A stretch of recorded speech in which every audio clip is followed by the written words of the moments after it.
அடுத்ததாக பார்க்கக்கூடிய ராசி மிதுன ராசிக்காரர்கள். கண்டிப்பாக அற்புதமான அமைப்பு ஏற்பட்டாலும் நவகிரகத்தில் இருக்கக்கூடிய குருவியும் சிவன் கோயிலில் இருக்கக்கூடிய தட்சிணாமூர்த்தியும் சரண்டர் ஆகிறது. பிபி சுகர் எல்லாம் நன்றாக மானிட்டர் செய்து கொள்வது, பிள்ளைகளுடைய நீண்ட நாள் பிரச்சனைகள் தீர்வது, புதன்கிழமை மதியம் 1 மணிலிருந்து 2 மணிக்குள் சாப்பாடும் எலுமிச்சைப்பழ ஊறுகாவும் தானம் கொடுப்பது,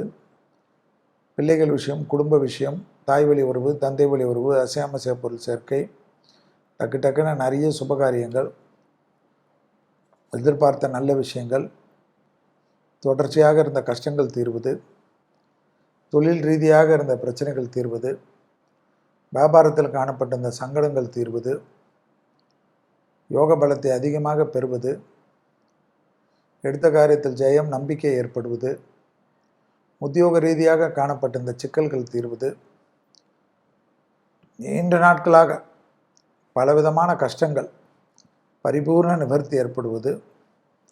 மேலதிகாரிகளுடைய நம்பிக்கை பெறுவது, தொலைதூரத்திலிருந்து நல்ல செய்திகள் வருவது, நிறைய சுபவிரயத்திற்கு பெரிய சந்தோஷமாக மாற்றிக்கொள்வது, புது கடன்கள் பெற்றாலும் அது சந்தோஷ கடனாக மாறுவது ஏற்றத்தை ஏற்படுத்தக்கூடிய காலகட்டம்.